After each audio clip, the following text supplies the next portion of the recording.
I was pretty hyped for the future Daybreak when the trailer first dropped. The main Godchild story is quite lighthearted until we get introduced to this mysterious orange Godchild who never de-transformed and just vanishes after 3 episodes. The fact that he dedicated an entire movie to exploring his character and timeline was a great idea, but does this film actually live up to the hype?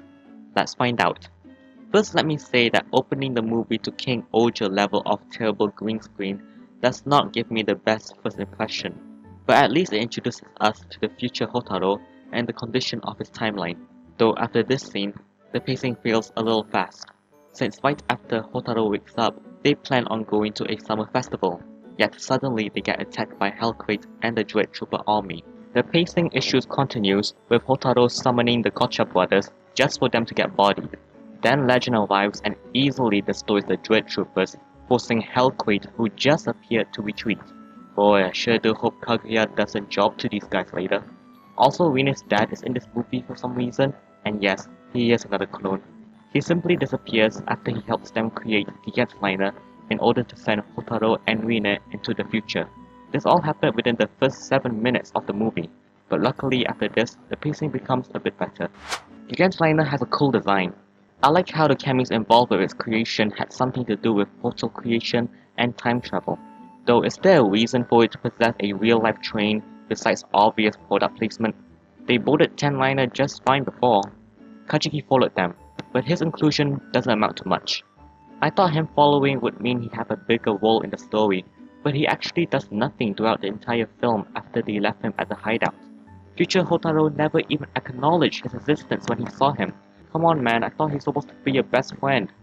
Instead, roles that could have been given to Kajiki are given to new side characters such as Ichika and this almost native guy named Tajima.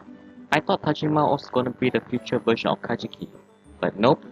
He's just a random new character who doesn't wear clothes for some reason. Daybreak's timeline is quite dark compared to the one we know.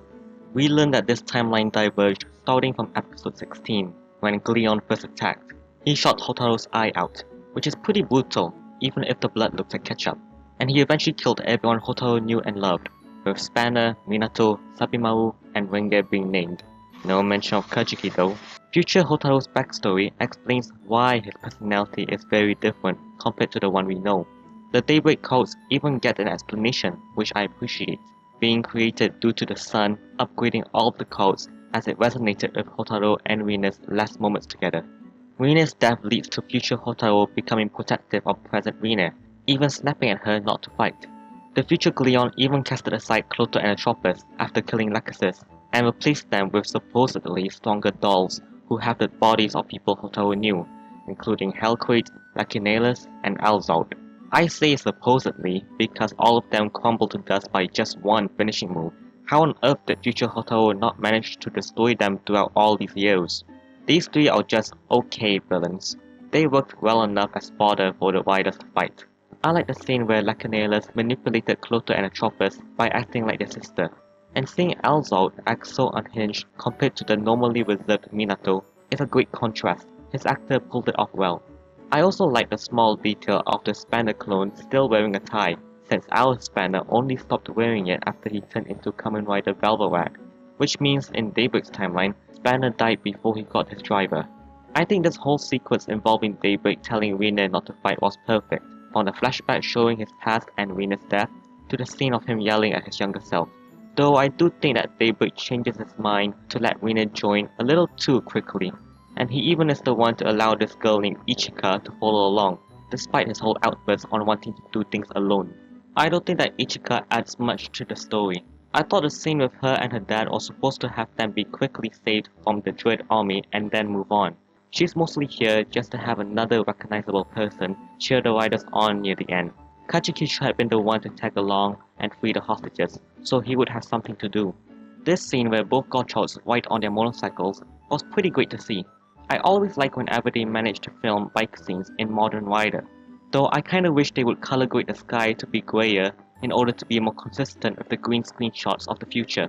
After this point, the movie will periodically switch back to the present to see how Spanner, Legend, and the Alchemist are dealing with Hellcrate and the Dread Trooper army. I appreciate these scenes for giving each of these characters a chance to shine, like Sabimaru and Renge. though these scenes also feel kinda honed in a movie primarily focused on Daybreak's timeline. The power scaling is also out of whack, since the Dread Troopers go from surprisingly competent to very weak fodder depending on who they are up against. Like Renga and Sapimaru can easily beat them in somewhat comedic ways, but Velvet drops to them just for the sake of prepping up the next rider, Gav.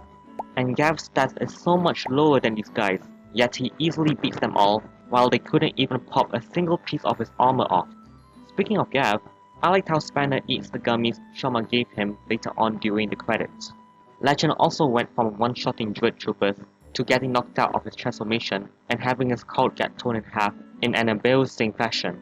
But luckily, he is saved by the one and only Tsukasa Kadoya, who is played in person by Masahiro Inoue again after only doing a voiceover cameo during the Legend special, though I question why he still has a white Deca driver. His cameo is very short, but I appreciate the sort of passing the torch moment between the two, since this might be the last time we'll see Tsukasa.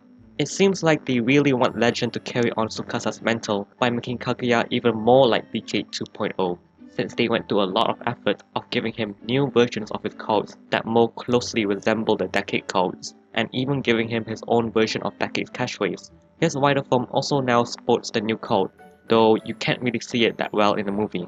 I'm not too sure if they are going to let him keep these updated cards in the future though.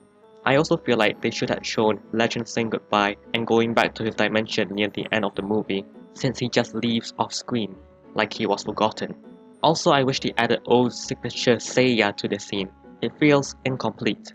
Hell, I would have really appreciated if they reused archive recordings of the riders' actual voices instead of using replacement voice actors. Dano just doesn't sound right.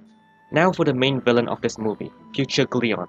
I don't think any rider movie ever had the main villain of the show also be the main villain of the movie, but it works well here since this is the future version of him, so it won't affect their present Glion. He spends half of the movie harvesting these hostages' despair to create the Dog Eater card in order to transform into Kamen Rider Dorado, who has a badass design. When trailers for the movie dropped, I thought Future Glion already had access to his rider form from the beginning, and would have transformed as the leader of the Dread Troopers. Glion acting all delighted made me think his rider form was going to be quite powerful, but he didn't really do anything impressive after he transforms. He just restrains Rina for a bit before quickly getting defeated by the three riders, just to be replaced by the actual final boss of the film, the Dog King. It feels kinda anticlimactic to have all this build up just to pull a quick switch like that, which is why I think Glion should just have access to this form from the very beginning, especially since it would have made sense, given that 20 years has passed. Like, why is he only attaining his rider form now? What was he doing during all that time? Also, I like the scene where Hotaru gets to transform into Platinum Gauchout without needing to touch his belt. Hotaru's speech to his future self about loving Camis feels a bit out of place and cringy to me. But hey, it works, since it leads to one of my favorite moments of the film, where Daybreak apologizes to his Cami partners as he transforms once again with a newfound determination. And he even uses his old transformation pose instead of his new one to signify that he's back to his old self. Future Rina living on in the sun really makes it feel like an actual Kami partner instead of Unicorn, especially with how important it becomes in this timeline, as it is the reason for the Daybreak cult's existence, and how it incorporates itself into Daybreak's final form. It even has an entire song named after it. Unicorn on the other hand only had one episode where it interacted with Rina and then never again, which made me realize that Kamen Rider Dread uses the Kami partners our main trio have a weaker bond with to transform, which are Steamliner, Unicorn, and Dai Oni. Then we get to see this pretty cool fight, where the three riders join up to defeat Dorado. I love that Majake gets to use the X-Gotcha caliber again. Her suit looks great while wielding it.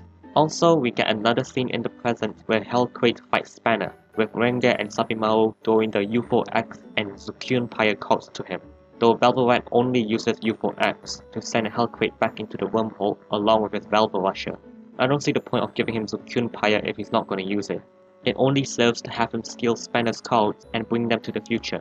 It is here when we are introduced to our two movie-exclusive forms, Miracle Gauchout and Shining Daybreak. Miracle Gauchout looks pretty cool, though I'm not too huge on the glittery train track bands on its legs. Hopper 101 doesn't even get a CGI model like Gigantsliner, despite its cool design. Present-day Hotaru didn't really need a new form for this movie, but since he's the main rider, he's obligated to have one. Now Shining Daybreak on the other hand, is amazing. I wouldn't have minded if this was the only new form introduced in the movie. This form has a great design and was built up throughout the film, with future Hotaru learning to believe in his Kami partners again, and his bond with Rine, who lives on as the sun, which in turn incorporates some elements of its design into Daybreak, such as the L-shaped visor and having the sun in his chest piece. Gottshalt Daybreak's design doesn't need a major overhaul, as the Kamis themselves didn't evolve, they just have visors added onto them. Though I kinda wish that Daybreak used the Gotcha Igniter with it. In universe, it doesn't really make sense why he wouldn't go with an even stronger version of his form in order to take down the Dog King. They could have easily shown a short scene of him upgrading the form with the Gotcha Igniter and then change the cape. Now this scene where Gigantliner gets stuck by these metal balls, I get it's supposed to be inspirational and all, with the people cheering for the Kamen Riders, but in the back of my mind, I just wondered why can't they just put Gigantliner back in the cloud and summon it again so it won't be stuck? Though honestly, I can forgive that because I like the trope of cheering for the rider to make them stronger, like when Gottshalt fought against Eternal in the show. Though if Tajima didn't exist, I can easily see his role of leading the cheer being given to Kajiki. The final triple rider kick finisher was so cool. I like how Gottshalt uses the broken bits of Gigantliner to transform into a giant version of himself and then attaches Gigantliner to his foot to kick through the Dog King. The ending has the Dog King reveal he isn't actually dead yet and goes back in time to try to take over the world before Kamen Riders existed, but Daybreak follows him using Time Lord. Daybreak was successful in defeating him as evident by the storybook changing, though this raises some questions with how time travel works in Gottshalt that I do not want to think about right now. The illustration looks awesome though. It's cool to hear Daybreak finally say gotcha. And we get a cute credit scene of everyone saying goodbye as Hotaru, Rine, and Kajiki goes home. I like how they actually went to the summer festival, though Kaguya and Lachesis isn't present, which I think was a missed opportunity. We also got confirmation for Minato and Hyoka being a couple, so yay I guess. Overall, the future Daybreak isn't perfect. Due to only being 1 hour long, parts of the film feels rushed.